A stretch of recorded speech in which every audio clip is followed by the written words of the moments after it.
الحمد لله وكفى وسلام على عباده الذين اصطفى أما بعد أعوذ بالله من الشيطان الرجيم بسم الله الرحمن الرحيم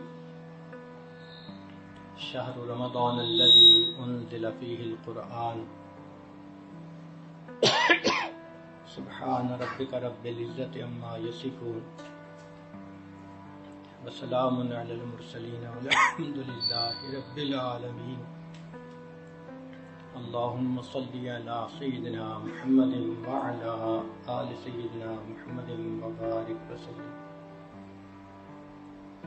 اللهم صل على سيدنا محمد وعلى آل سيدنا محمد وبارك وسلم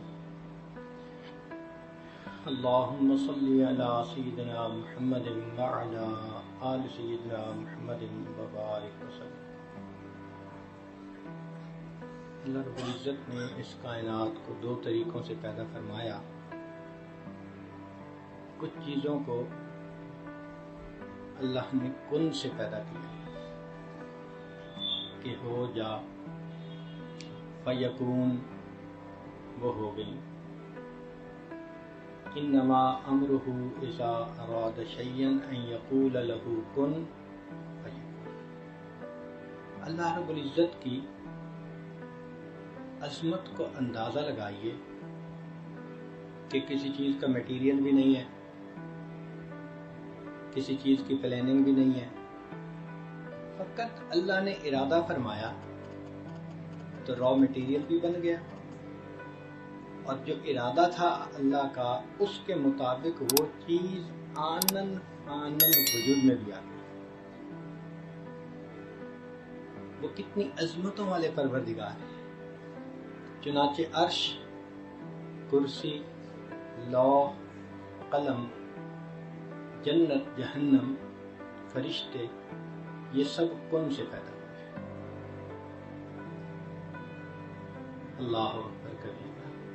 اب ذرا غور کیجئے کہ جو چیز اللہ نے بنائی وہ یہ نہیں تھا کہ بس مٹی کا تودا تھا جو وجود میں آ گیا، نہیں۔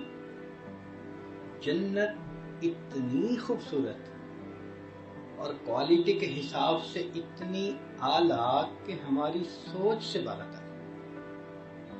کوئی انسان جتنا بھی خوبصورت جنت کے بارے میں سوچے وہ کبھی بھی جنت کے بارے میں سوچ نہیں سکتا۔ ما لا عین رأت، کسی آنکھ نے وہ خوبصورتی دیکھی نہیں، ولا اذن سمعت، کسی کان نے اس کی خوبصورتی کا تذکرہ کبھی سنا نہیں، ولا خطر علی قلب بشر، کسی بشر کے دل پر اس کا گمان تک نہیں گزرا۔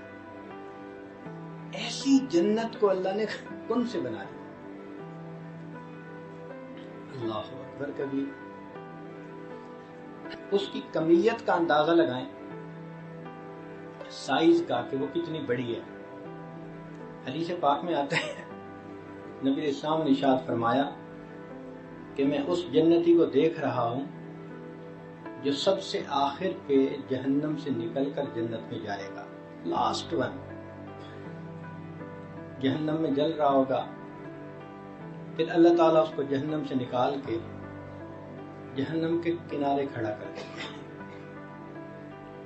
جب اس کو یہ یقین ہو جائے گا کہ مجھے جہنم سے تو نکال دیا گیا، تو وہ اللہ تعالیٰ کی بارگاہ میں عرض کرے گا، یا رب یا رب۔ اللہ تعالیٰ فرمائیں گے، کیا چاہتے ہو؟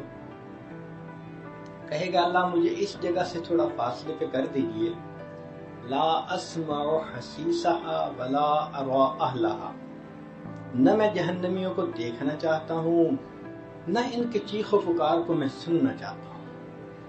مجھے اتنا دور کر دیں کہ مجھے نہ یہ منظر نظر آئے نہ آواز پہنچے۔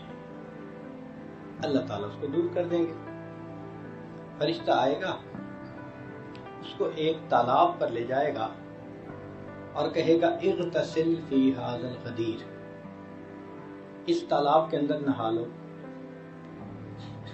وہ ایسا پانی ہوگا کہ جب اس میں وہ نہلائے گا تو اس کے جتنے زخم ہوں گے وہ ختم، جو سیاہی ہوگی جل جل کے وہ بھی ختم، اور انتہائی خوبصورت جسم والا وہ انسان بن جائے۔ پھر وہ وہیں کھڑا ہوگا تو اس کو دور سے جنت کا منظر نظر آئیں گے، تو دل میں خواہش اٹھے گی، تو کہے گا یا رب یا رب یا رب۔ اللہ تعالیٰ تو دلوں کے بھید جاننے والے ہیں، وہ فرشتے کو فرمائیں گے بھئی جاؤ پوچھو کیا کہتا ہے۔ تو جب فرشتہ پوچھے گا تو وہ کہے گا بس وہ جو منظر دور سے نظر آ رہے ہیں نا، بس تھوڑا قریب سے نظر آئیں۔ چنانچہ اللہ تعالیٰ اس کو جنت کے اتنا قریب کر دیں گے۔ اب جب وہ وہاں جائے گا تو اس کو جنت کی ٹھنڈی ہواؤں کے جھونکے آئیں گے، معطر ہوا کے، اب رہا نہیں جائے گا، پھر کہنے لگے گا یا رب یا رب یا رب۔ اللہ تعالیٰ فرشتوں کو فرمائیں گے میں جانتا ہوں جو اس کے دل میں ہے، تم ذرا پوچھو جا کے کہتا کیا ہے۔ یا اللہ بس اتنا دور سے ہوں، جنت کا دروازہ دیکھ رہا ہوں، ذرا قریب کر دیجئے۔ تو فرشتہ اس کو جنت کے دروازے کے قریب کر دے گا۔ اب وہاں پر اس کو جنت اور زیادہ واضح نظر آئے گی، معطر ٹھنڈی ہوائیں آئیں گی، تو پھر وہ کہنا شروع کرے گا یا رب یا رب یا رب۔ تو پھر فرشتہ پوچھے گا بھئی اب کیا چاہتے ہو؟ کہے گا بس میں اور کچھ نہیں کہتا، چونکہ 3-4 دفعہ پہلے کہہ چکا ہوگا نا، کہے گا بس میں کچھ نہیں کہتا، بس یا رب یا رب یا رب۔ تو اللہ تعالیٰ فرمائیں گے کہ مجھے معلوم ہے کہ تیرے من میں کیا ہے۔ تو فرشتے کو اللہ حکم فرمائیں گے کہ اس بندے کو جنت کے اندر داخل کر دو۔ اب یہ بندہ جب جنت میں جائے گا تو ایسی جنت کو دیکھے گا کہ جو اس کے وہم و گمان میں بھی نہیں ہوگی، تو یہ حیران ہو جائے گا، تو پوچھے گا کہ یا اللہ یہ کس کی جگہ ہے؟ تو اللہ فرمائیں گے کہ جتنی بڑی دنیا تم نے دیکھی تھی یہ اس سے 10 گنا بڑی جنت ہے اور یہ تمہارے لیے ہے۔ تو غور کریں کہ جب آخری جنت کو پوری دنیا سے 10 گنا بڑی جنت ملے گی تو پھر اس سے جو اونچے ہوں گے، جو اولیاء ہوں گے، جو صحابہ ہوں گے، انبیاء ہوں گے اور سید الانبیاء، ان کی جنتوں کے کیا کہنے ہوں گے۔ اتنی تو جنت کی جسامت ہے۔ پھر جنت کی جو کوالٹی ہے اس کی تو بات ہی کیا کرنی۔ یوں سمجھ لیں کہ ہر بندے کو چھوٹی سی خدائی مل جائے گی، ہر بندے کو اللہ تعالیٰ کا حکم ہوگا وَلَكُمْ فِيهَا مَا تَشْتَهِي أَنفُسُكُمْ، جو تمہارا جی چاہے گا وہ ہو جائے گا۔ تو گویا اللہ تعالیٰ نے اس کو عدلے کا بدلہ دیا۔ کیسا؟ کہ دنیا میں اس نے اپنی مرضی کو چھوڑا، رب کی مرضی پہ عمل کیا، اللہ کی مرضی کو پورا کیا۔ تو جب اللہ کی مرضی کو اس نے دنیا میں پورا کیا تو پروردگار عالم جنت میں اس کی مرضی کو پورا فرمائے۔ تم دنیا میں میری مرضی پوری کرتے تھے نا، تم گناہوں سے رکتے تھے، تم برائیوں سے رکتے تھے اور تم میری مرضی پر عمل کرتے تھے۔ اچھا، دنیا میں تم نے میری مرضی پر عمل کیا، آج میں تمہیں موقع دیتا ہوں جو تمہاری مرضی ہوگی وہ پوری ہو جائے۔ اب بتائیں وہ کیسی جنت ہوگی کہ بندے کے دل میں ایک خواہش پیدا ہوگی اور وہ پوری ہو جائے گی۔ یعنی عورتیں سوچیں گی اپنے بارے میں کہ میرا حسن ایسا ہو اور ان کو وہ مل جائے گا، آنکھیں ایسی ہوں، ناک ایسا ہو، سار ایسے ہوں، چہرہ ایسا ہو، کپڑے ایسے ہوں، سبحان اللہ، جو سوچیں گے وہ اسی وقت ہو جائے گا۔ تو اس کا مطلب کہ ہر جنتی کو ایک چھوٹی سی خدائی مل جائے گی، جنتی بڑے خوش ہوں گے، اور وہاں کی چیزوں کی کوالٹی ایسی کہ مثال دے کے سمجھایا، بچہ ماں کے پیٹ میں ہوتا ہے تو رحم کے اندر پانی ہوتا ہے جس کے اندر وہ فلوٹ کر رہا ہوتا ہے، لیکوڈ ہوتا ہے۔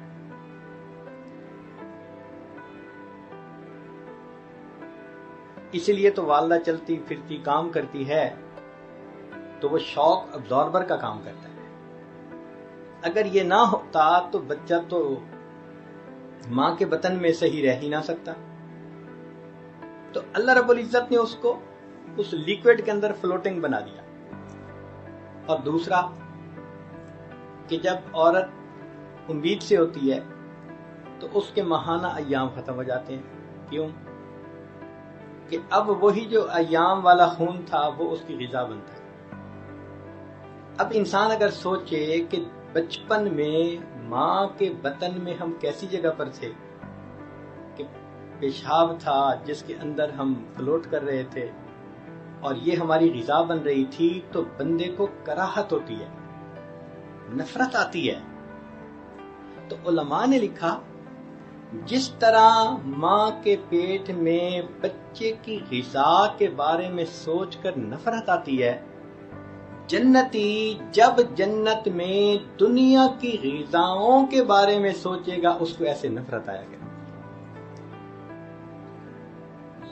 اب آج یہ مرغ ہے، یہ بریانیاں ہیں، یہ میکڈونلڈ کے کھانے ہیں، یہ سوپ ہے، یہ فلاں ہے، یہ چائنیز ڈشیں ہیں، ہم کتنا انجوائے کرتے ہیں۔ مگر جنت کے کھانے کیا ہوں گے کہ اس جگہ پر بندہ جب دنیا کے کھانوں کے بارے میں سوچے گا تو ایسے کراہت ہوگی، اوہو ہم دنیا میں یہ کھاتے پھرے۔ تو ایسی کوانٹٹی اور ایسی کوالٹی، اور یہ پیدا کیسے ہوئی؟ فقط کن سے پیدا ہو گئی۔ اور پھر اس کی ایک وسعت کا اندازہ لگائیے کہ سارے جنتی جنت میں ہوں گے، لیکن اللہ تعالیٰ ان کے عملوں کے برابر ان کو درجے عطا کریں گے۔ وَلِكُلٍّ دَرَجَاتٌ مِّمَّا عَمِلُوا، ہر بندے کو اس کے عمل کے برابر درجہ ملے گا۔ اور یہ درجے کی اکاؤنٹیبلٹی اتنی مائنیوٹ ہوگی کہ روایت میں آتا ہے کہ دو بندوں کی زندگی کے اعمال بالکل ایک جیسے ہوں گے، اور ان میں ایک نے ایک مرتبہ سبحان اللہ زیادہ کہا ہوگا تو زیادہ کہنے والے کا درجہ اونچا ہوگا بنسبت دوسرے کے۔ ایک مرتبہ سبحان اللہ کا ڈیفرنس بھی وہاں فیل ہو سکے گا۔ یا اللہ، اس لیے حدیث پاک میں ہے کہ لن يتحسر اہل الجنہ، اہل جنت کو کسی بات پہ حسرت نہیں ہوگی سوائے دنیا میں گزرے ہوئے ان لمحات کے جو انہوں نے اللہ کی یاد کے بغیر گزارے ہوں گے، کہ کاش اس میں بھی ہم اگر اللہ کو یاد کر لیتے تو آج ہمارے درجے کتنے بڑے ہوتے۔ آج ہم سبحان اللہ کو معمولی سا عمل سمجھتے ہیں، اور چاہیں تو ایک دن میں ہزاروں مرتبہ سبحان اللہ پڑھ سکتے ہیں، مگر نہیں پڑھتے، وقت ضائع ہوتا ہے۔ ایک دفعہ سبحان اللہ کا فرق بھی جنتی کے درجے کو نیچے سے اوپر کر دے گا۔ اور پھر سب سے بڑی بات دیکھیے، اللہ تعالیٰ جنتیوں سے پوچھیں گے کہ کیا تم سب مجھ سے راضی ہو، تمہیں کچھ اور چاہیے؟ وہ کہیں گے کچھ نہیں چاہیے۔ تو جب وہ کہیں گے کچھ نہیں چاہیے تو پھر اللہ تعالیٰ بالآخر فرمائیں گے اچھا میں تم سے راضی، آج کے بعد میں تم سے کبھی بھی ناراض نہیں ہوں گا۔ یہ خوشخبری سن کر جنتیوں کو جتنی خوشی ہوگی وہ جنت کی چیزوں کی لذتوں سے بھی زیادہ ہوگی، کہ ہمارا رب ہم سے راضی، اب وہ کبھی ناراض نہیں۔ یہ جنت جو اتنی تفاصیل اپنے اندر رکھتی ہے، یہ کیسے پیدا ہوئی؟ کن سے پیدا ہوئی۔ اللہ تیری عظمتوں پہ قربان جائیں، تیری خالقیت کے اوپر قربان جائیں کہ کن سے آپ نے ایسی چیز بنا دی۔ ایک دوسرا طریقہ مخلوق کو بنانے کا وہ ہے تدریجن بنانا۔ کیسے؟ آپ نے بیج ڈال دیا زمین میں تو وہ اگنا شروع ہوا، پھر پہلے پودا بنا، پھر پتے لگے، پھول لگے، پھر پھل لگے، پھر درخت بنتے اس کو 20-30 سال گزر جاتے ہیں۔ وہ 20-30 سال کے بعد بھرپور درخت نظر آتا ہے۔ درختوں کی عمریں تو بہت ہوتی ہیں، چنانچہ سائیکیڈ ایک درخت ہے، وہ 1000 سال کے اندر 1 میٹر اونچا ہوتا ہے۔ 1000 سال کے اندر 1 میٹر اونچا ہوتا ہے، اور دنیا میں ایسے درخت ہیں جو 10-10 میٹر جو ہے وہ اونچے ہیں، سائیکیڈ کے درخت ہیں، صدیوں پرانے درخت۔ تو ان کو اللہ تعالیٰ نے تدریجن پیدا کیا۔ اسی طرح انسان کی مثال کہ جب ماں کو امید لگتی ہے تو بچے کے پیدا ہونے میں 10 مہینے کا وقفہ ہوتا ہے۔ اس دوران اللہ تعالیٰ بچے کا جسم بنا دیتے ہیں اور پھر اس کی ولادت ہوتی ہے، مگر ولادت ہونے کے ساتھ ہی وہ کوئی کھانا نہیں کھانے لگ جاتا، دوڑنے نہیں لگ جاتا، وہ بچہ ہی ہوتا ہے۔ پھر اس کو جوان ہونے میں مزید 15 سال چاہیے، 15 سال کے بعد وہ جوان ہوتا ہے۔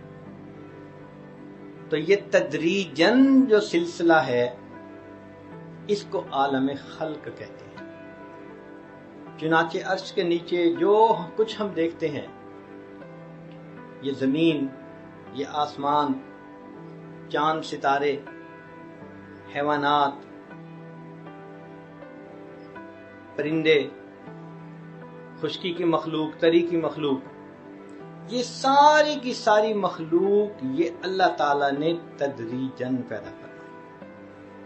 اس لیے فرمایا خلق الارض فی یومین، زمین کو 2 دن میں پیدا کیا۔ ثم استوى الی السماء، پھر اللہ آسمان کی طرف متوجہ ہوئے، وہی دخان، اور یہ اس وقت دخان تھا۔ پھر اللہ تعالیٰ نے 6 دن میں زمین و آسمان کو مکمل کیا، یعنی زمین کے بنانے میں 2 دن اور زمین کے اندر انسانوں کی غذائیت کو رکھنے میں 4 دن لگے۔ وبارک فیہا فی 4 ایام۔ اللہ اکبر، کیا قدرت کی مہربانیاں ہیں کہ زمین کے اندر انسان کی ضروریات کو رکھنے میں 4 دن لگے۔ اب وہ دن 24 گھنٹے کے ایسے تو نہیں تھے جیسے آج ہمارے ہاں ہیں، اللہ کے ہاں تو سکیل کچھ اور ہی ہے۔ بہرحال 6 دن میں زمین کی پیدائش مکمل ہو گئی، اور اللہ کی شان دیکھو، آدم علیہ السلام سے لے کے آج تک millions and billions and trillions of لوگوں نے اسی زمین سے غذائیں حاصل کی، اور اللہ کی جو رکھی ہوئی برکت ہے آج تک اس میں کمی تو نہیں آئی۔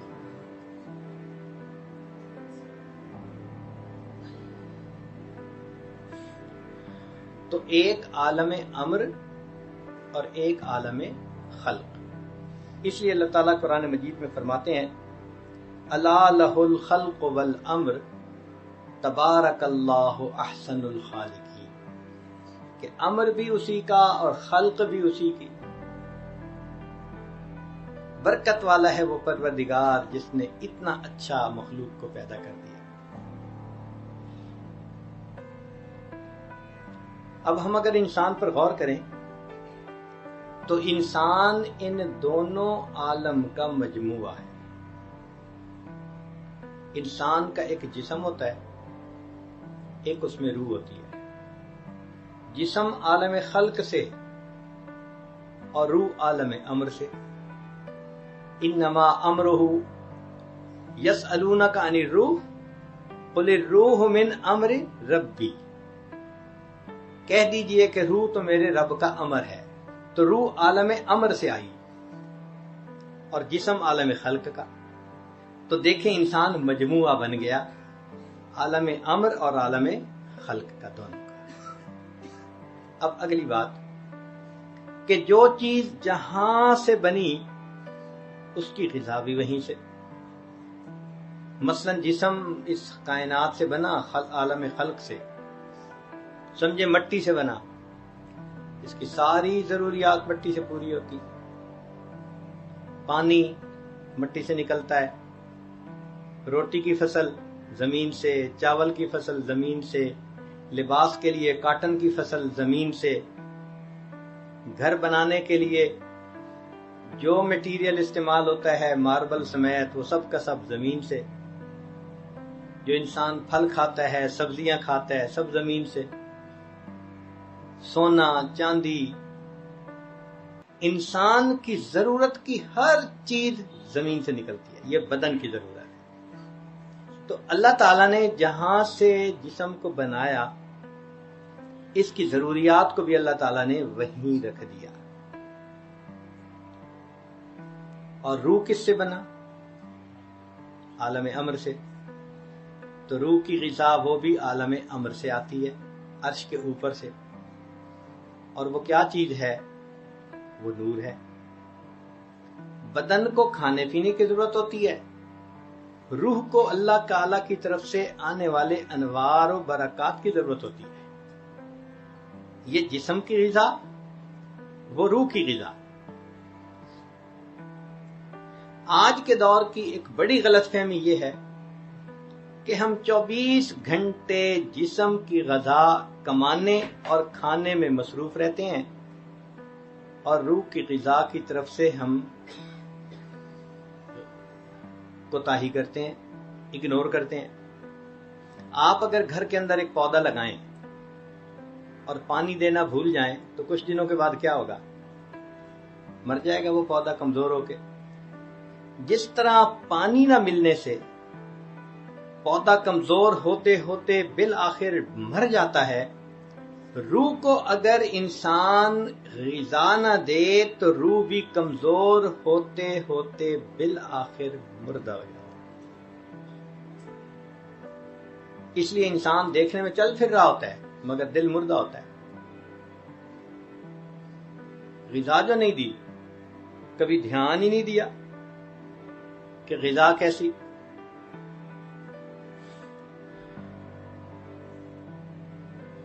جب انسان کی روح کمزور ہو جاتی ہے تو اس کے اوپر نفسانیت غالب آ جاتی ہے. نفسانیت غالب آنے کا نتیجہ کیا ہوتا ہے کہ اعمال کرنے دشوار ہو جاتے ہیں. بندے کو بخار ہو جائے اور آپ اس کو کہیں کہ جناب یہ ذرا 20 کلو کا وزن سر پہ اٹھا کے فلاں جگہ پہنچاؤ، کہے گا بھئی مجھ سے تو نہیں پہنچائے جاتے، میں تو اٹھ کے بیٹھ نہیں سکتا. جس طرح جسمانی بیمار انسان بوجھ نہیں اٹھا سکتا، کام نہیں کر سکتا، اسی طرح جو روحانی بیمار ہو سکتا ہے وہ نیک اعمال نہیں کر سکتا.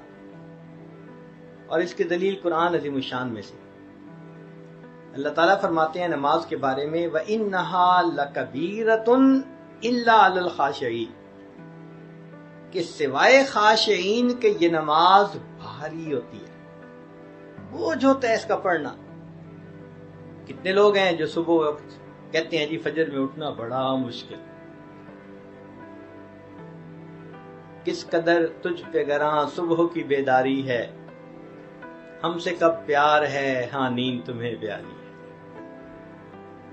ایسے بندے کے لیے نگاہ کا پرہیز مشکل، سچ بولنا مشکل، نمازیں پڑھنا مشکل، تلاوت کرنا مشکل، ہر اچھا کام کرنا اس کے لیے مشکل ہوتا ہے. یہ اس بات کی دلیل کہ یہ انسان روحانی طور پر بیمار ہے. اور ایسے لوگ پھر دین سے بیزار ہوتے ہیں. لکھے پڑھے ہوں گے، بڑا مطالعہ ہوگا مگر دین سے بیزار. دین ان کو پابندیاں نظر آتی ہیں اور دین ان کو سخت نظر آتا ہے اور مشکل نظر آتا ہے. کس وجہ سے؟ روح جو بیمار ہے. چنانچہ آپ غور کریں کہ آج کے دور میں ہم بیٹے کی شادی کسی لڑکی کے ساتھ کرتے ہیں تو ان کے جسم میچور ہوتے ہیں. خاوند کی عمر 22 سال اور بیوی کی عمر 20 سال. تو جسم تو میچور ہو گئے کیونکہ 20 سال ان کو کھانا ملتا رہا، غذا ملتی رہی، نورشمنٹ ملتی رہی، تو جسم پروان چڑھا. اور ان کی روح، اس کو تو غذا نہیں ملی ہوتی، تو روح کی ڈیولپمنٹ نہیں ہوتی.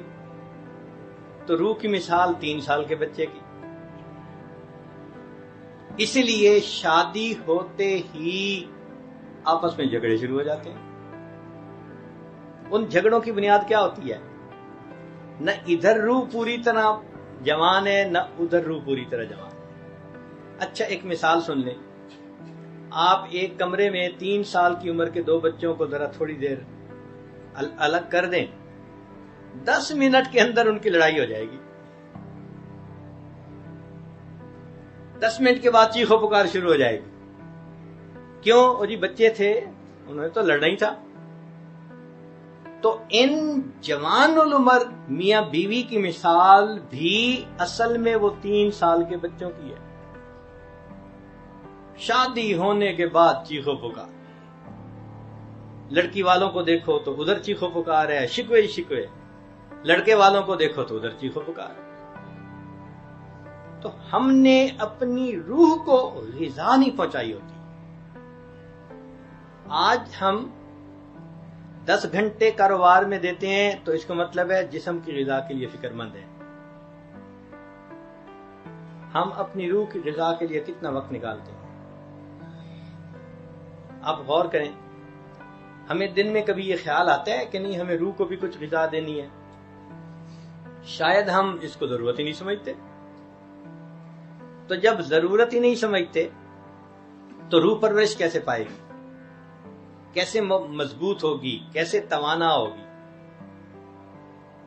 چنانچہ روح کی غذا کے لیے ہمارے مشائخ نے کچھ اعمال بتائے ہیں. وہ چاہتے ہیں کہ اگر آپ ان چیزوں کو استعمال کریں گے تو آپ کی روح کو غذا ملے گی. سب سے پہلے درود شریف پڑھنا. یہ روح کی غذا کیسے؟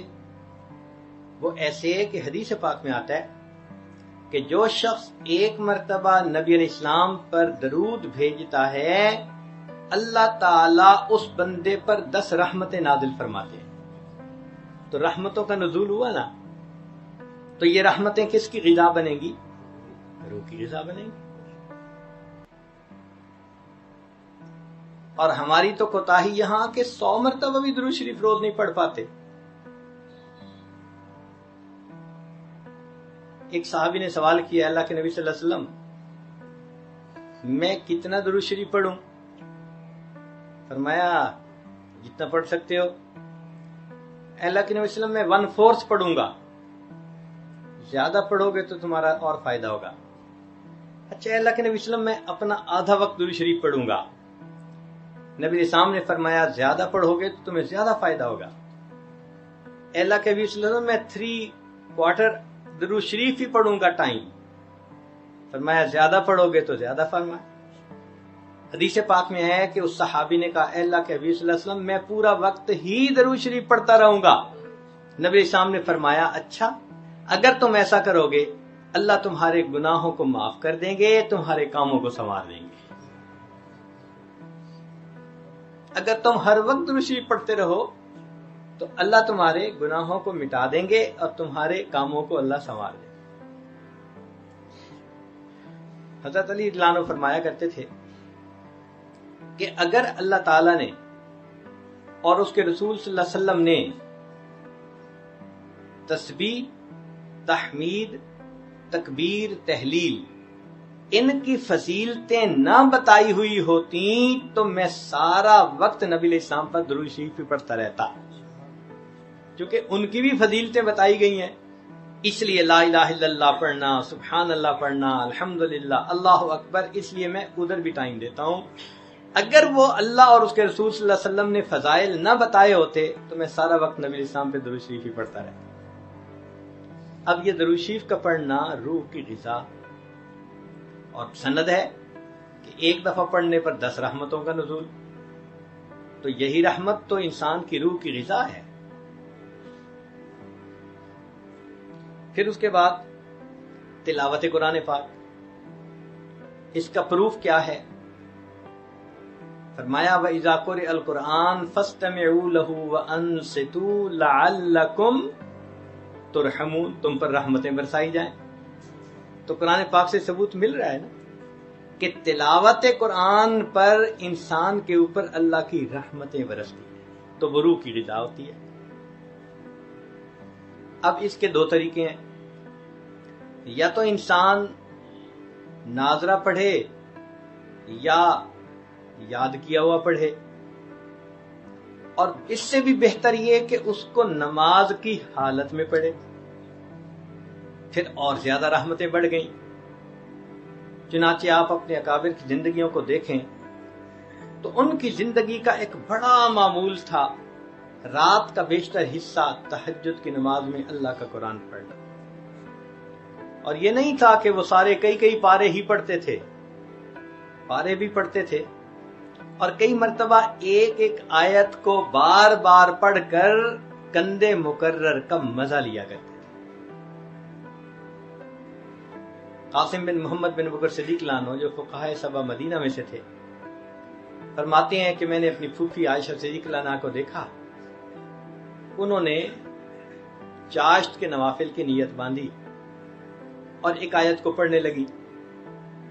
میں کافی دیر بیٹھا رہا، جب میں نے دیکھا ٹائم لگ رہا ہے تو میں نے سوچا میں بازار جاتا ہوں، فلاں کام کر کے آتا ہوں۔ فرماتے ہیں میں بازار بھی گیا، کام بھی سمیٹا، جب واپس گھر آیا تو میں نے دیکھا اسی جگہ پر وہ کھڑی اسی آیت کو بار بار پڑھ رہی تھی۔ اتنی دیر ایک آیت کی تلاوت ہوتی تھی جس پر گھنٹوں گزر جاتے تھے۔ اور نبی علیہ الصلوۃ والسلام بھی اتنا قرآن پڑھتے تھے تہجد میں حتی یتورمت قدمہ، قدمین مبارک کے اوپر ورم آ جاتا تھا۔ صدیق اکبر عنہ، ان کا تو قرآن مجید کے ساتھ عشق معروف ہے، پڑھتے تھے ہر وقت قرآن، آنکھوں میں آنسو ہوتے تھے، خود بھی روتے تھے، دوسروں کو بھی رلاتے تھے۔ اور عمر رضی اللہ تعالیٰ عنہ، سبحان اللہ، تو فجر کی نماز میں تلاوت کرتے تھے تو رونے کی آوازیں چوتھی صف میں جایا کرتی تھی۔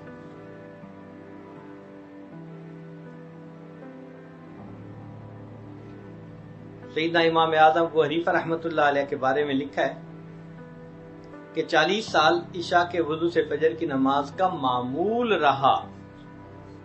اب اس کا یہ مطلب نہیں کہ کبھی درمیان میں کچھ تبدیلی نہیں ہوئی، یہ تو عرف میں ایک بات کی جاتی ہے، اور جو بات عرف میں کی جائے اس کو اسی طرح قبول کرتے ہیں۔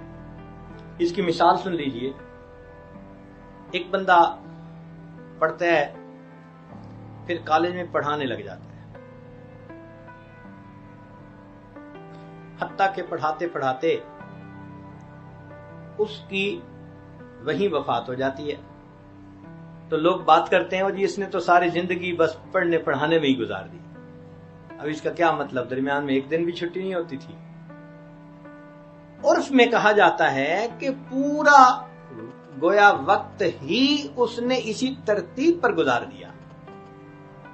تو اسی طرح 40 سال ان کا معمول رہا۔ اگر درمیان میں کوئی ایک آدھ دن ایسا نہ بھی ہو سکا یا وضو درمیان میں کر لیا تو اس میں کون سا اشکال ہے؟ انسان عرف میں بات کر جاتا ہے۔ اب اس کی دلیل سن لیجئے، قرآن مجید میں ہے ملکہ بلقیس تھی وَأُوتِيَتْ مِنْ كُلِّ شَيْءٍ، ہر چیز اس کے پاس تھی۔ اب کل کے لفظ کو کوئی پکڑ کے بیٹھ جائے، جی اس کے پاس ریفریجریٹر تھا، اس کے پاس مرسیڈیز گاڑی تھی، جی کل کہا ہے قرآن نے۔ تو کہیں گے عقل کے اندھے، اس زمانے میں جو بادشاہوں کے پاس ہوتا تھا وہ سب کچھ تھا، اب کل کے اندر کیوں تفصیل لے کے بیٹھ گئے ہو کہ یہ تھا یہ تھا یہ تھا؟ تو عرف میں ایک بات کی جاتی ہے. تو اسی طرح یہ کہا کہ 40 سال عشاء کے وضو سے فجر کی نماز پڑھی، معمول تو رہا نا ان کا. خود امام شافعی رحمۃ اللہ علیہ فرماتے ہیں، میں مکہ مکرمہ سے مدینہ طیبہ گیا تو مجھے 16 دن لگے راستے میں، اور میں نے اس دوران 16 مرتبہ قرآن مجید کو مکمل پڑھ لیا. اتنا قرآن پاک پڑھا کرتے تھے. اب ذرا ہم اپنی زندگیوں کو دیکھیں، کتنی تلاوت ہے ہماری زندگیوں میں. اکثر تو ایسے کہ قرآن پڑھتے ہی نہیں ہیں. اکثریت کی زندگی میں قرآن کی تلاوت آج نہیں ہے، اور جو پڑھتے بھی ہیں تو وہ بھی پاؤ پڑھ لیا، آدھا پارا پڑھ لیا. مشکل سے ایسے لوگ ہوں گے جو ایک پارا پڑھتے ہوں. تو اس کا مطلب ہے کہ ہم اپنی روح کو غذا پہنچا ہی نہیں رہے. بھائی کھانا تو کھاتے ہیں دن میں 3 مرتبہ، اور اگر ایک دن کھانا نہ ملے، نہ ناشتہ، نہ دوپہر کا کھانا، نہ رات کا کھانا، تو اگلے دن اٹھتے ہوئے سر چکراتا ہے، کھڑا نہیں ہوا جاتا. تو ایک دن کے غذا کے ناغے پر اگر بدن کی کمزوری اتنی ہو گئی کہ چکر آتے ہیں، تو جس روح کو غذا ملی ہی نہیں، مہینوں کے حساب سے، سالوں کے حساب سے، اس روح کا کیا حال ہوگا؟ اس لیے اللہ تعالیٰ نے دن میں 5 وقت نماز متعین فرمائی کہ میرے بندوں کو دن میں 5 مرتبہ روحانی غذا ملنی چاہیے. جو 5 نمازیں پڑھتا ہے اس کی روح کو 5 مرتبہ نورشمنٹ مل جاتی ہے، اور انسان روحانی طور پر مضبوط محسوس کرتا ہے. پھر تیسری چیز اللہ کا ذکر، اس سے بھی نور اترتا ہے، اور اس کی دلیل قرآن عظیم الشان میں حدیث مبارکہ میں بھی ہے. نبی اسلام نے فرمایا جب کچھ لوگ اللہ کی یاد کے لیے اکٹھے ہوتے ہیں، نازلت علیہم السکینہ، ان پر سکینہ نازل ہوتی ہے. اور قرآن مجید میں سکینہ کا مطلب نور. فَأَنزَلَ اللَّهُ سَكِينَتَهُ عَلَى رَسُولِهِ وَعَلَى الْمُؤْمِنِينَ. تو سکینہ نور کو کہتے ہیں، برکت کو کہتے ہیں. تو یہ ذکر کرنے پر انسان کے اوپر سکینہ نازل ہوتی ہے. جتنی دیر ذکر کرتا رہے گا اتنی دیر روح کو غذا ملتی رہے گی، چاہے زبانی ذکر کرے یا چاہے قلبی ذکر کرے. اس لیے فرمایا کہ جب تم جنت کے باغوں میں جاؤ تو چر لیا کرو. صحابہ نے پوچھا جی جنت کے باغ کیا؟ فرمایا حلق الذکر، ذکر کے حلقے. تو معلوم ہوا کہ یہ جو ذکر کے حلقے ہیں ان پر اللہ کی طرف سے رحمتیں اترتی ہیں. اور حدیث پاک میں ہے کہ جب کچھ لوگ اکٹھے ہوتے ہیں من بلاد شتیٰ، مختلف شہروں سے، وقبائل شتیٰ، مختلف قبیلوں برادریوں کے، ایک جگہ اللہ کو یاد کرنے کے لیے اللہ ان کے اوپر اپنی رحمت نازل فرما دیتا ہے. تو ذکر سے بھی انسان کی روح کو غذا ملتی ہے. اور ہم کتنا ذکر کرتے ہیں؟ پوچھو ذرا. ناشتے میں لگتا ہے آدھا گھنٹہ، اور دوپہر کے کھانے میں ماشاءاللہ 1 گھنٹہ، اور رات تو باہر کھانے کی عادت ہوتی ہے نا کئی لوگوں کو، تو لگاتے ہیں 2 گھنٹے. تو جہاں کھانے پہ 3 گھنٹے 24 میں سے لگا دیے، وہاں ذکر کے لیے کوئی کہتا ہے 5 منٹ، کوئی کہتا ہے جی 2 منٹ، کوئی کہتا ہے 10 منٹ. بھائی اگر کسی پرائمری بچے کو کہنا، پرائمری پڑھنے والے بچے کو کہ بچے تو نے 15 منٹ روزانہ پڑھنا ہے، وہ پرائمری امتحان میں پاس نہیں ہو سکتا، تو کیا 15 منٹ روزانہ مراقبہ کرنے والا ولایت کے امتحان میں پاس ہو جائے گا؟ اور نرسری کلاس میں 15 منٹ روز پڑھے اور پھر کتاب ہٹا لو اس سے، تو 15 منٹ پڑھ کے تو وہ نرسری میں پاس نہیں ہو سکتا. تو 15 منٹ مراقبے کر کے ہم کہاں ولایت کا نور پائیں گے؟ تو اس لیے ہمیں چاہیے کہ ہم ذکر زیادہ کریں. ہمارے مشائخ نے اس کا آسان طریقہ یہ بتا دیا کہ بھئی دیکھو تم ہر وقت بیٹھے تو نہیں رہ سکتے سب کام چھوڑ کے، تو اس کا بہترین طریقہ دست بکار دل بیار، ہاتھ کام کاج میں مشغول، دل اللہ کی یاد میں مشغول. تو تمہیں گھنٹوں وہ رحمت وہ نور اپنے دل میں جمع کرنے کا موقع مل جائے گا.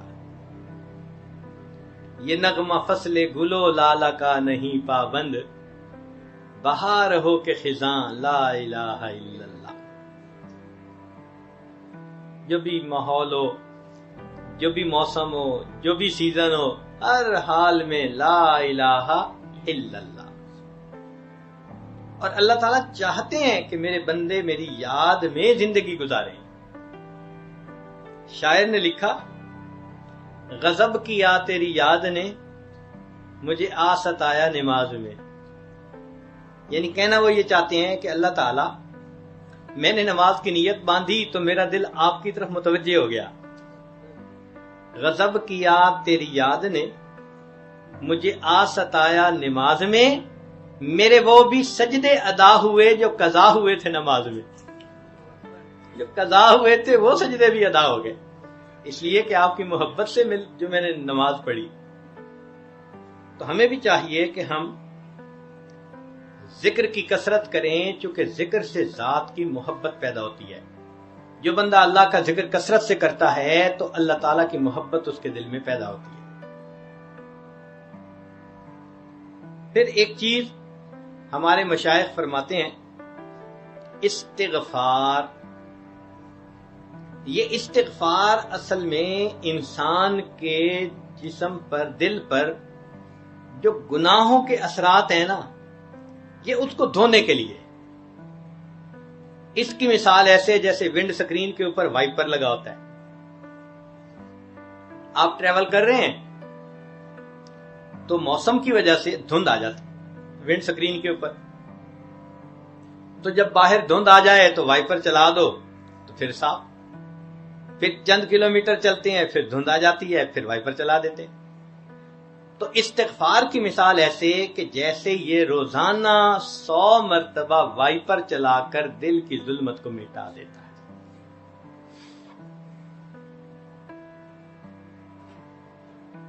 تو یہ اعمال دیکھنے میں تو ایسے ہیں جیسے بھئی نفلی کام ہے، لیکن اگر غور کریں تو یہ نفلی کام نہیں، یہ روح کی غذا ہے. اب یہ اعمال چونکہ عام زندگیوں سے نکل چکے. آج کل تو بچہ پیدا ہوتا ہے تو ذرا ہوتا ہے بڑا تو اس کو نرسری میں لگا دیتے ہیں، سکول میں، کالج میں. تو سکول کالج جانے والے بچوں کو ان معمولات کا کیا پتا؟ جب وہ ان معمولات سے بالکل ناآشنا ہے، اس کا مطلب ان کی روح کو نورشمنٹ مل ہی نہیں رہی، نیوٹریشن مل ہی نہیں رہی. نتیجہ کیا ہوا؟ آپ سکول کالج کے بچوں کو دیکھیں، ان پر نفسانیت غالب ہوتی ہے، شہوات غالب ہیں، خواہشات غالب ہیں، ذرا سی بات پہ لڑنے کے لیے آمادہ ہو جاتے ہیں. یہ علامات ہیں کہ ان کی روح ابھی صحیح طرح پروان نہیں چڑھی. کئی مرتبہ جسمانی بیماریوں کا علاج دوا لینے میں ہوتا ہے، اور کئی مرتبہ اس کا طریقہ کار اور ہوتا ہے، اس کو کہتے ہیں شعاؤں سے علاج. جیسے کسی آدمی کو اگر کینسر ہو جائے تو شعاؤں سے علاج کرتے ہیں، اس کو ایکسپوز کرتے ہیں شعاؤں کے سامنے، تو اس سے اس کا کینسر وہ ختم ہو جاتا ہے، کنٹرول ہو جاتا ہے.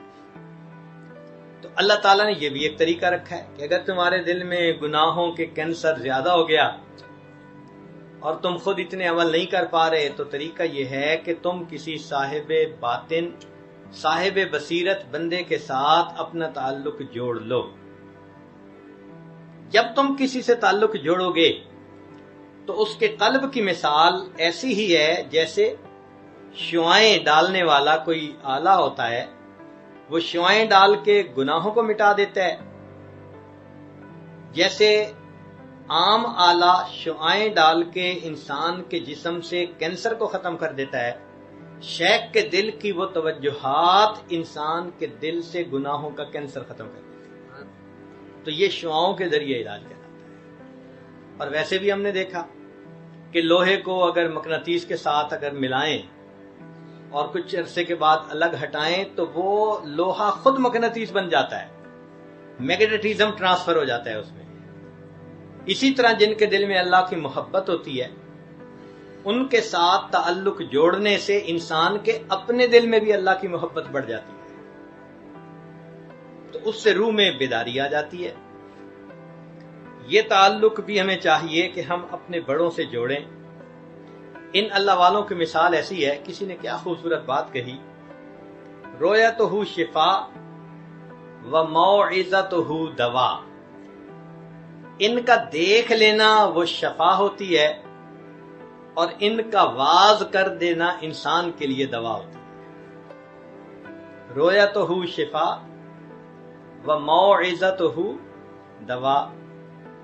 اور ایک اور عجیب بات کہی، ينتفع برؤیتہ قبل روایتہ۔ ان کے بولنے سے پہلے ان کے دیدار سے ہی انسان کو نفع مل جاتا ہے، حالانکہ انہوں نے کلام نہیں کیا ہوتا۔ ينتفع برؤیتہ قبل روایتہ، ان کی روایت سے پہلے ان کی رؤیت سے ہی نفع مل جاتا ہے۔ بات ہی نہ کریں پھر بھی فائدہ ہوتا ہے۔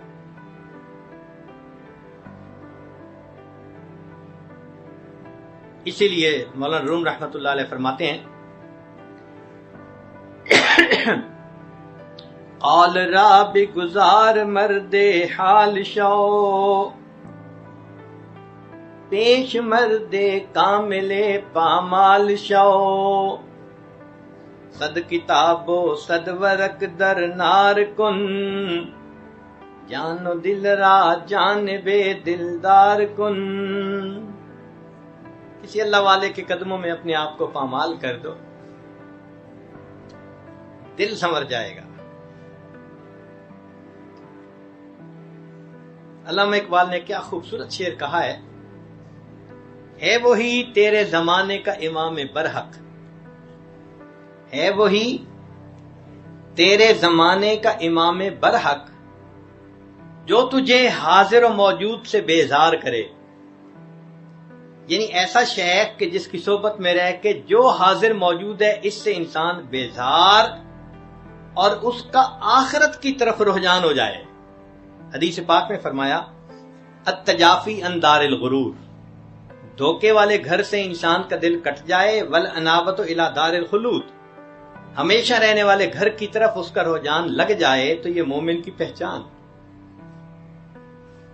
ہے۔ وہی تیرے زمانے کا امام برحق، جو تجھے حاضر و موجود سے بیزار کرے، موت کے آئینے میں تجھ کو دکھا کر رخ دوست، زندگی تیرے لیے اور بھی دشوار کرے۔ وہ تجھے موت کے آئینے میں دکھائے کہ دیکھو، دیکھنے میں یہ موت ہے، حقیقت میں یہ تمہارے یار کا وصل ہے۔ موت کے آئینے میں تجھ کو دکھا کر رخ دوست، زندگی تیرے لیے اور بھی دشوار کرے۔ تو جب انسان کو یہ محسوس ہو کہ مرنے کے بعد اللہ سے وصل ہوگا تو پھر تو وہ موت کی تمنا کرے گا نا، اور پھر وہ آخرت کی تیاری کرے گا۔ ہے وہی تیرے زمانے کا امام برحق، جو تجھے حاضر و موجود سے بیزار کرے، موت کے آئینے میں تجھ کو دکھا کر رخ دوست، زندگی تیرے لیے اور بھی دشوار کرے، دے کے احساس زیاں تیرا لہو گرما دے۔ احساس زیاں مطلب ہے نقصان کتنا ہو چکا، اس کا احساس پیدا کرے۔ مثال کے طور پہ آج کی اس مجلس میں جو آدھی گفتگو آپ نے سنی تو اس کے سننے کے بعد یہ احساس دل میں ضرور ہوتا ہے کہ ہم نے اپنی روح کو بہت اگنور کیا، ہم نے تو معمولات ہی نہیں کیے، روح کو غذا ہی نہیں پہنچائی، تو ہماری روح تو اتنی کبھی نہیں ہوگی۔ یہ احساس زیاں کہ میرا تو بہت نقصان ہو چکا، دے کے احساس زیاں تیرا لہو گرما دے، فقر کی سان چڑھا کر تجھے تلوار کرے۔ اللہ اکبر کبیرہ۔ تو ایسے حضرات سے تعلق جوڑنا پڑتا ہے، پھر انسان کے دلوں کی بیماریاں ختم ہوتی ہیں اور دلوں میں نور آتا ہے اور روح انسان کی کبھی سے کبھی تر ہوتی چلی جاتی ہے۔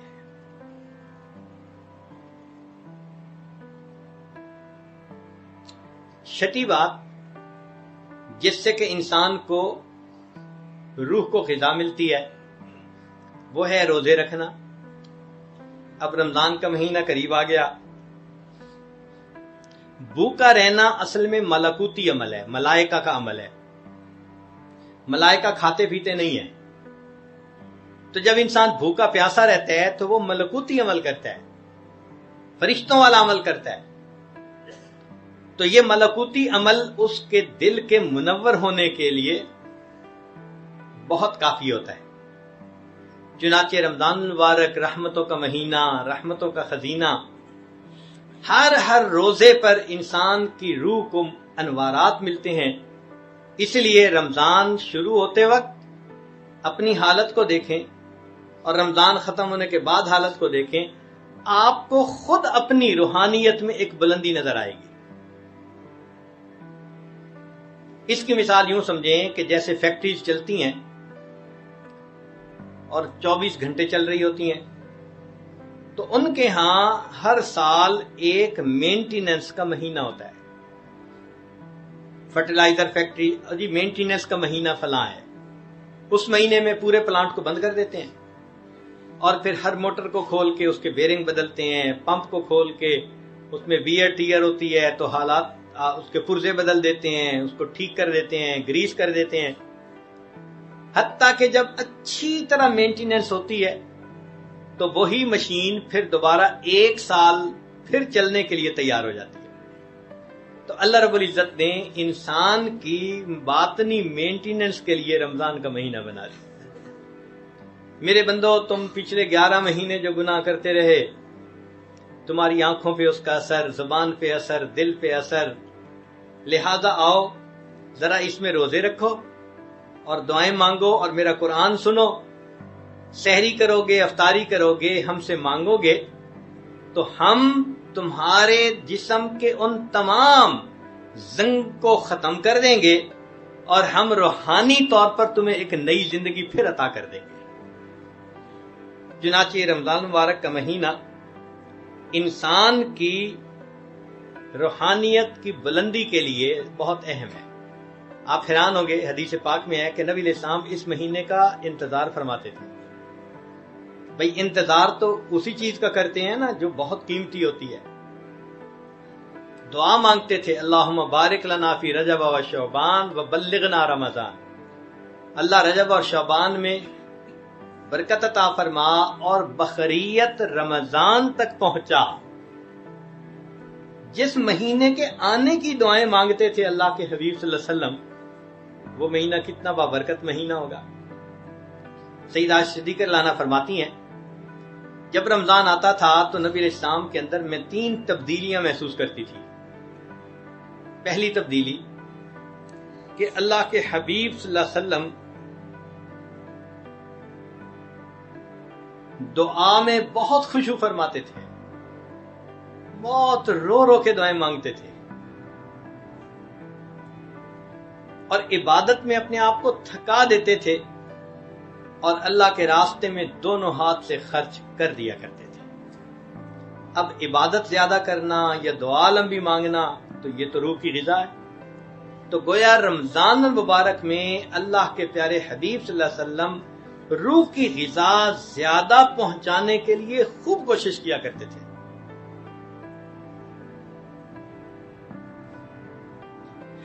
اسی لیے روزے دار کی دعا افطار کے وقت قبول ہوتی ہے۔ تو ہم روز افطار کے وقت دعا مانگیں کہ اللہ ہم باطنی طور پر کمزور ہیں، ہماری کمزوری کو قوت میں تبدیل فرما دے، ہماری روحانی بیماریوں کو ختم کر دے، بد نظری سے بچا لے، جھوٹ سے بچا لے، غیبت سے، حسد سے، کبر سے، عجب سے، جو بیماریاں ہیں ان سے بچنے کی دعا مانگیں۔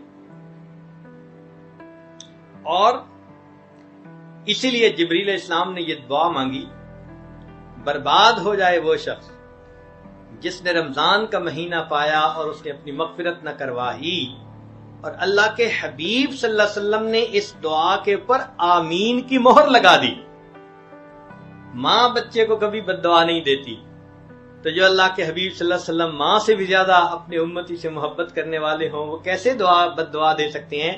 معلوم ہوا کہ نقصان اتنا بڑا ہے کہ اللہ کے حبیب صلی اللہ علیہ وسلم نے بھی تصدیق کر دی، واقعی رمضان کا مہینہ آئے اور مغفرت نہ کروائے تو وہ بدبختی ہے۔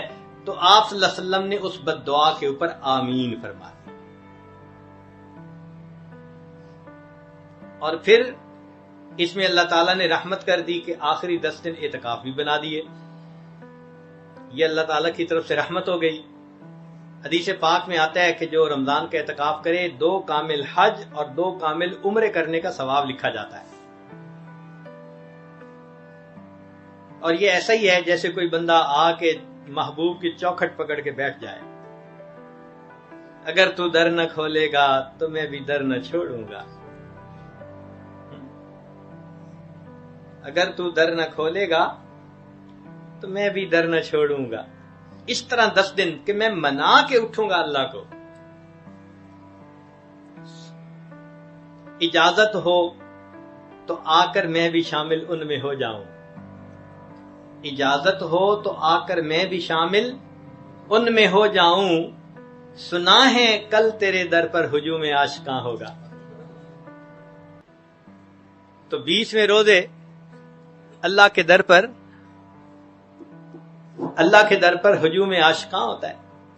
اعتکاف والے گھروں کو چھوڑ کے آ جاتے ہیں، بس اللہ اب تیرے در پر پڑے ہیں اور تجھے منا کے اٹھیں گے۔ جو حضرات سنت اعتکاف نہ کر سکیں وہ محروم بھی نہ رہیں، چھٹی کا دن اعتکاف کر لیں نفل کی نیت سے۔ بہترین طریقہ تو پھر یہی ہے کہ نفل کی نیت 10 دن کی کر لیں، مسجد سے تیار ہو کے دفتر جائیں اور دفتر سے تیار ہو کے مسجد آ جائیں، تاکہ جتنا وقت بھی نفل اعتکاف میں گزرے اتنا تو گزر جائے۔ تو اس رمضان میں ہمیں چاہیے کہ ہم اپنی روح کو جتنی غذا پہنچا سکتے ہیں وہ پہنچائیں، تاکہ روحانی طور پر بھی ہم بالغ ہو جائیں، کبھی ہو جائیں۔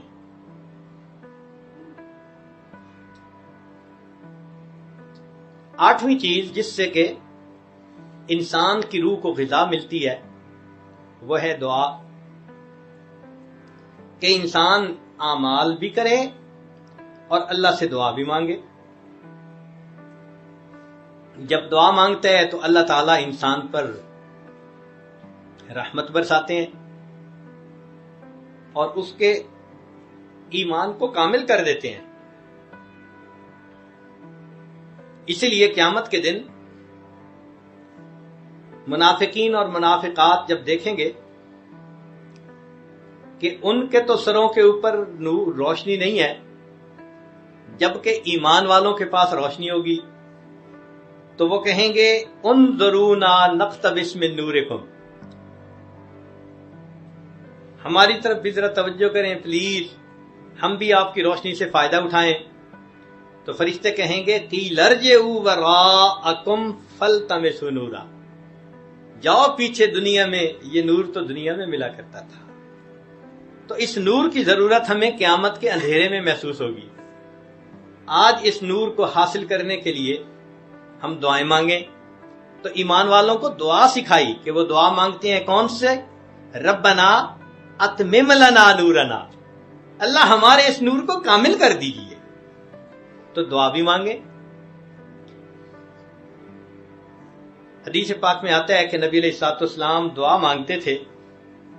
اب ذرا اس دعا کو سن لیجئے کہ آپ صلی اللہ علیہ وسلم کو اس روحانی غذا کی کتنی فکر تھی کہ آپ دعا مانگتے تھے۔ فجر کی سنتیں پڑھ کر جب مسجد میں جاتے تھے تو راستے میں یہ دعا مانگتے تھے، اللہم اجعل فی قلبی نورا وفی بصری نورا وفی سمعی نورا وعن یمینی نورا وعن شمالی نورا ومن خلفی نورا ومن امامی نورا وجعل لی نورا، اللہ مجھے ہی نور بنا دیجئے، وفی اسبی نورا وفی لحمی نورا وفی دمی نورا وفی شعری نورا وفی بشری نورا وفی لسانی نورا وجعل فی نفسی نورا، میرے نفس کے اندر اللہ نور پیدا کر دیجئے، وَعَزِمْ لِي نورا، اللہ میرے نور کو بڑھا کر دیجئے، وَجْعَلْنِي نورا وَمِن فَوْقِ نورا وَمِن تحتی نورا، اور آخر پر نبی اسلام نے فرمایا اللہم اعطنی نورا، اللہ مجھے نور عطا فرما دیجئے۔ اب دیکھیں کتنی پیاری دعا اللہ کے حبیب صلی اللہ علیہ وسلم نے امت کو سکھائی، اور ہم میں سے کتنے ہیں جو روزانہ یہ دعا مانگتے ہیں؟ اگر روزانہ مانگتے ہی رہتے تو ہو سکتا ہے کہ اللہ کی رحمت متوجہ ہو جاتی، مگر ہم تو اس ایسپیکٹ سے کوئی محنت ہی نہیں کر پا رہے کہ ہماری روح بھی جو ہے غذا پائے، اور اسی لیے آج تمام دنیا کے فسادات اسی لیے ہیں کہ جسم میچور ہو چکے اور روح امیچور ہوتی ہے۔ تو روح کی غذا کے لیے بھی ہمیں کوشش کرنی چاہیے، بلکہ یہ صرف رمضان کا مہینہ ہی نہیں روزے میں گزارنا، یہ تو مشق ہے ایک مہینے کی، حقیقت میں تو پوری زندگی ہی روزے کی طرح گزارنی ہے۔ ہمارے بزرگوں نے ایک فکرے میں بات سمجھا دی، فرمایا الدنیا یوم ولنا فیہا صوم، دنیا ایک دن کی ہے اور ہم نے اس ایک دن میں روزہ رکھا ہوا ہے۔ تو جیسے رمضان میں انسان کئی گناہوں کو چھوڑ دیتا ہے، فرماتے ہیں تھوڑی سی تو زندگی ہے، پوری زندگی میں ہی گناہوں کو چھوڑ دو۔ تو ہم دعا بھی مانگیں تاکہ اللہ تعالی ہمارے دلوں کو بیدار فرما دیں، روح کو تازہ کر دیں، اور رب کریم ہماری ان دعاؤں کو قبول فرما لے۔ آج عبادت کر لیں گے، محنت کر لیں گے، اس کا نتیجہ کل قیامت کے دن اپنی آنکھوں سے دیکھیں گے، اور اگر غفلت برتیں گے تو پھر جیسے ہی اس دنیا سے آنکھیں بند ہوگی، انسان کو اس وقت اپنے نقصان کا احساس ہوگا کہ میں کتنا بڑا نقصان کر بیٹھا، اس دنیا کے اندر میں نے تیاری کوئی نہ کی۔ اس کی مثال یوں سمجھیں کہ ماں کا پیٹ بچے کے آرگن ڈیولپ ہونے کی جگہ ہے، اگر کوئی آرگن ادھر ڈیولپ نہ ہو تو باہر آ کے ڈیولپ نہیں ہو سکتا۔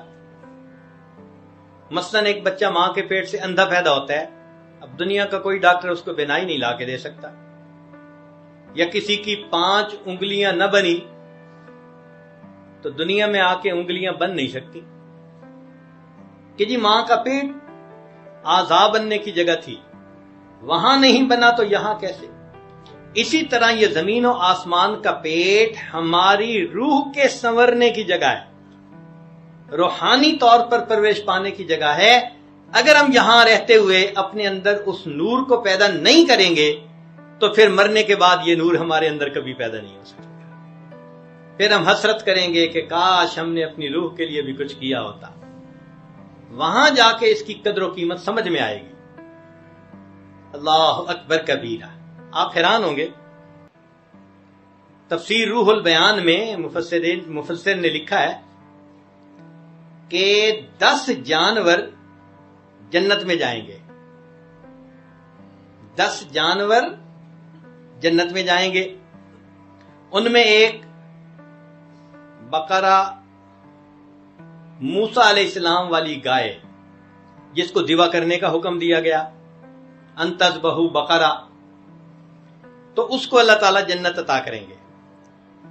دوسرا یونس علیہ السلام کی حوت، وہ مچھلی جس نے یونس علیہ السلام کو اپنے پیٹ میں لے لیا تھا، اس کو بھی اللہ جنت عطا فرمائیں گے۔ الکبش اسماعیل، اسماعیل علیہ السلام کی جگہ جو مینڈا ذبح ہوا اس کو بھی جنت ملے گی۔ اجل ابراہیم، جب فرشتے آئے تھے اور ابراہیم علیہ السلام نے ایک بچڑے کو ذبح کیا، اجل سمین، تو وہ بھی جنت میں جائے گا۔ پھر نمل سلیمان علیہ السلام کے سامنے جس چیونٹی نے گفتگو کی تھی، یا ایتھا النمل ادخلوا مساکنکم، وہ چیونٹی بھی جنت میں جائے گی۔ ہدہد بلقیس، وہ ہدہد پرندہ جو بلقیس کے پاس موسیٰ حضرت سلیمان علیہ السلام کا مکتوب لے کر جایا گیا، تو اس کو بھی اللہ تعالیٰ جنت عطا فرمائیں گے۔ پھر ناقہ صالح علیہ السلام، حضرت صالح علیہ السلام کو ایک اونٹنی ملی تھی جو اتنا دودھ دیتی تھی کہ پوری قوم سیراب ہو جاتی تھی، اور اسی میں اس قوم کی آزمائش تھی۔ پھر نبی علیہ السلام کی ناقہ، جو نبی علیہ السلام کی اونٹنی جس پر آپ صلی اللہ علیہ وسلم سوار ہوئے اور وہ ابو ایوب انصاری رضی اللہ عنہ کے دروازے پر آ کر بیٹھ گئی، وہ بھی جنت میں جائے گی۔ اور حمار عزیر علیہ السلام کا گدھا، قرآن میں جس کا تذکرہ بھی ہے، اور کلب اصحاب کہف کا کتا، وہ بھی جنت میں جائے گا۔ اس کے بارے میں لکھا ہے علماء نے کہ جب اصحاب کہف جا رہے تھے تو جب یہ شروع میں ساتھ لگا تو انہوں نے اس کو بھگانے کی کوشش کی، مگر یہ ساتھ ساتھ رہا۔ تو شاعر نے کہا، نہ میں بھوکاں تے نہ میں ٹوکاں تے نہ میں شور مچاواں، نیکاں دے لڑ لگیاں شالا میں بھی جنت جاواں۔ اس کتے کو بھی جنت ملے گی۔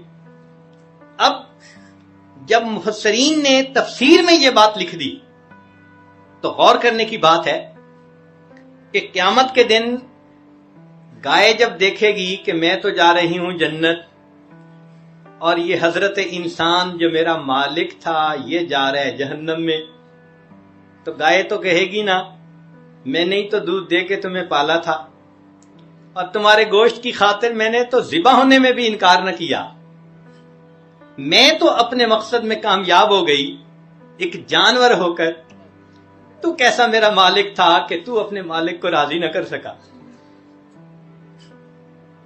مچھلی کہے گی کہ دیکھو میں تو زندہ بھی حاضر تھی، مردہ بھی حاضر تھی، مچھلی کو حلال کرنے کی ضرورت نہیں ہوتی، وہ حلال ہی ہوتی ہے، تو دیکھو میں نے تو اپنے مالک کو راضی کر لیا، مجھے اپنے دسترخوان پہ کباب بنا کر رکھنے والے، چبا چبا کے کھانے والے، کتنی حسرت کی بات کہ تو اپنے مالک کو راضی نہ کر سکا۔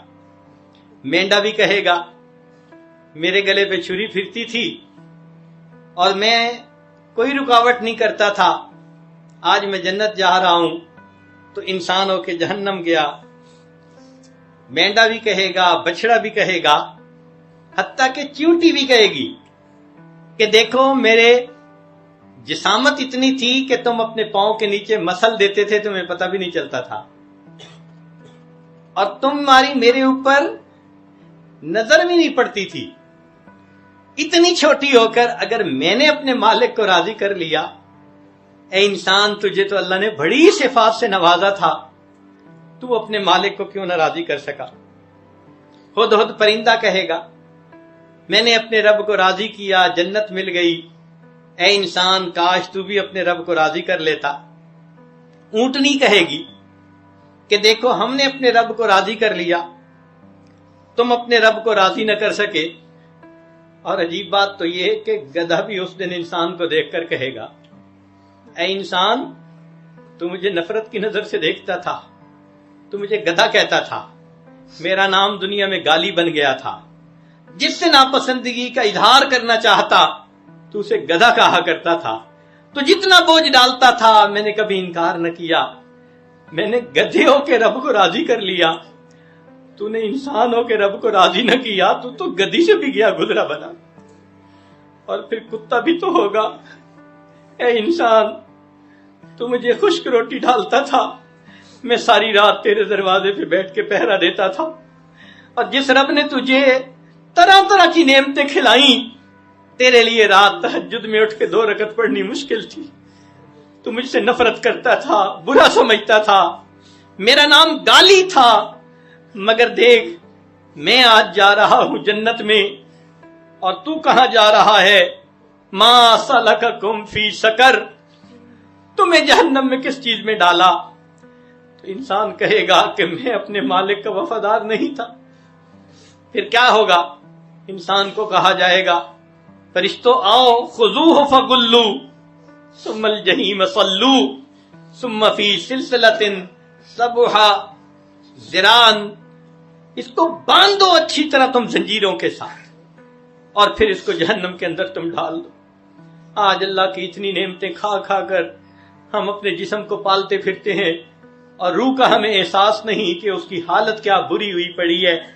اللہ تعالیٰ آج کی مجلس میں ہمیں اس بات کا احساس عطا فرما دے تاکہ ہم رمضان مبارک کے لیے تیار ہو جائیں، بھرپور عبادت کے ساتھ اس مہینے کو گزاریں تاکہ رمضان کے ساتھ ہم اپنے رب رحمان کو بھی راضی کر پائیں۔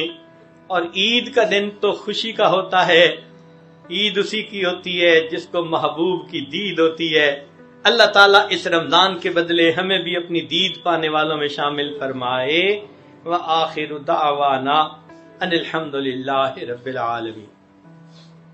لا الہ الا اللہ محمد رسول اللہ۔ دعا کر لیجئے۔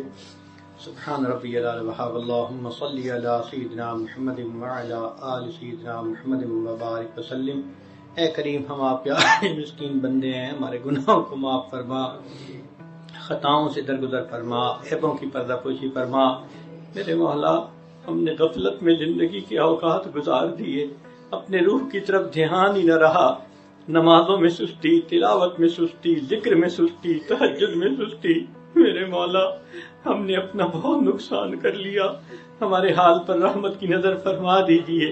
اللہ، اس دل سے ظلمت ختم کر دیجئے، اس دل میں نور بھر دیجئے، اللہ نور بھر دیجئے۔ اللہ، آپ نے اپنے ایک صحابی کے بارے میں فرمایا کہ اس کا سینہ تو گلے تک ایمان کے نور سے بھرا ہوا ہے۔ اللہ، ہمیں بھی ایسا نور ایمان عطا فرما دیجئے، پورے سینے کو منور کر دیجئے۔ اللہ، سر کے بالوں سے لے کے پاؤں کے ناخنوں تک جسم کے ہر عضو کو منور فرما دیجئے۔ اے میرے مولا، رحمت فرما دیجئے۔ اللہ، رمضان کا مہینہ سر پر ہے، اللہ ہمیں اس کی قدردانی کی توفیق عطا فرمائیے، گناہوں کی زندگی چھوڑ کر نیکوکاری کی زندگی اختیار کرنے کی توفیق عطا فرما دیجئے۔ رب کریم، مہربانی کا معاملہ فرما، جو زندگی کے دن باقی ہیں نیکی تقوی پر گزارنے کی توفیق عطا فرما۔ اللہ، پوری دنیا میں جہاں بھی مسلمان پریشان ہیں، سب کی پریشانیوں کو دور فرما۔ رب کریم، ہمارے تینوں حرم کی حفاظت فرما، مدارس عربیہ کی حفاظت فرما، دعوت و تبلیغ کے کام کی حفاظت فرما، جہاں اللہ اللہ ہوتی ہے ان خانقاہوں کی حفاظت فرما، اقامت دین کی کوششوں کی حفاظت فرما۔ اے کریم، ہمارے ساتھ درگزر کا معاملہ فرما۔ اے اللہ، ہم نے دنیا میں دیکھا بڑے بچوں کے ساتھ درگزر کا معاملہ کرتے ہیں، روحانی طور پر اللہ ہم بھی بچے ہیں، ہمارے ساتھ درگزر کا معاملہ فرما دیجئے۔ اللہ، درگزر کا معاملہ فرما دیجئے۔ اے اللہ، ماں باپ بچوں کی چھوٹی چھوٹی تمناؤں کو پورا کر کے خوش ہو جاتے ہیں، اللہ ہمارے دل کو ایمان کے نور سے بھر دیجئے، دل کو منور فرما دیجئے۔ اللہ، ہماری اس تمنا کو اپنی رحمت سے پورا فرما دیجئے۔ اے کریم، جو زندگی کے ایام باقی ہیں نیکی تقوی پر گزارنے کی توفیق عطا فرما، رزق کی